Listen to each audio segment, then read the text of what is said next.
નમસ્કાર, હું રાજ. આપ જોઈ રહ્યા છો સ્પાર્ક ટુડે ન્યૂઝ. વડોદરા શહેરના કારેલીબાગ સ્થિત વુડા ભવન ખાતે આજે મહત્વપૂર્ણ બેઠકનું આયોજન કરવામાં આવ્યું હતું.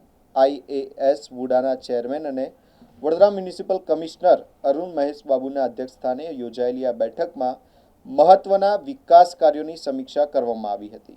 બેઠકમાં વડોદરા મહાનગરપાલિકાના ડેપ્યુટી કમિશનર તેમજ વુડાના ચીફ એક્ઝિક્યુટિવ ઓથોરિટી અક્ષય બુડાણિયા સહિત વુડાના તમામ વિભાગના વડાઓ અને ઉચ્ચ અધિકારીઓ ઉપસ્થિત રહ્યા હતા. આ બેઠક દરમિયાન મુખ્યત્વે રિંગ રોડ પ્રોજેક્ટની હાલની પ્રગતિ અંગે ચર્ચા કરવામાં આવી હતી. સાથે જ ચાલી રહેલી પાણી વિતરણ યોજના અને તેની કામગીરીની પણ સમીક્ષા કરવામાં આવી હતી. વુડા દ્વારા અમલમાં મુકાઈ રહેલી સરકારી આવાસ યોજનાની માહિતી મેળવી તેના આવનારા લોકાર્પણ અંગે પણ ચર્ચા કરવામાં આવી હતી અને જરૂરી સૂચનો આપવામાં આવ્યા હતા. સમગ્ર બેઠકમાં વિકાસ કાર્યોને વધુ ઝડપી અને અસરકારક બનાવવા પર ભાર મૂકવામાં આવ્યો હતો. જે માનનીય ચેરમેન શ્રી વુડા શ્રી અરુણ મહેશ બાબુ સર દ્વારા વુડા ભવન ખાતે વુડા ઓફિસમાં તમામ અધિકારીશ્રીઓ સાથે કર્મચારીઓ સાથે મિટિંગ યોજવામાં આવી હતી.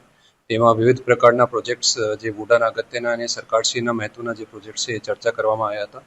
તેમાં મેઇનલી તો રિંગ રોડ બાબતમાં રિંગ રોડની અત્યારની જે પ્રગતિ છે એ બાબતમાં જે ચર્ચા કરવામાં આવી હતી. એ સિવાય જે પાણી ડિસ્ટ્રીબ્યુશન જે પ્રોજેક્ટ છે, વોટર ડિસ્ટ્રીબ્યુશન પ્રોજેક્ટ વુડા હેઠળ જે થઈ રહ્યા છે એની સમીક્ષા સાહેબ દ્વારા કરવામાં આવી હતી.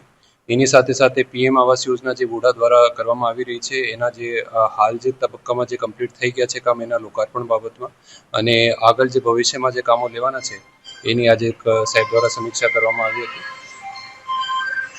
બસ ખાસ કરીને આપણે લોકો સુધી હવે પાણી પણ પહોંચાડી રહ્યા છે. સ્ત્રોત નથી પરંતુ છતાંય આપણે મેનેજ કરીને લોકોને પહોંચાડી રહ્યા છે.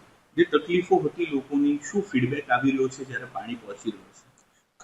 ખાસ કરીને જે વુડા વિસ્તારમાં જે પૂર્વ વિસ્તારમાં અંખોલ એરિયામાં પાણીના ઘણા બધા પ્રશ્નો હતા તેનું એક સરસ નિરાકરણ હમણાં થઈ જવા જઈ રહ્યું છે. જે વુડા દ્વારા એસએસએનએલ તરફથી જે પાણીનો જથ્થો આપવામાં આવી રહ્યું છે આપવામાં આવશે એના માટે ડિસ્ટ્રીબ્યુશન પ્રોજેક્ટ છે કમ્પ્લીટ કરી લેવામાં આવ્યું છે અને આશરે હવે ધીમે ધીમે એ અલગ અલગ સોસાયટીઓને જે પાણીનો જથ્થો છે એ પૂરું પાડવામાં આવશે.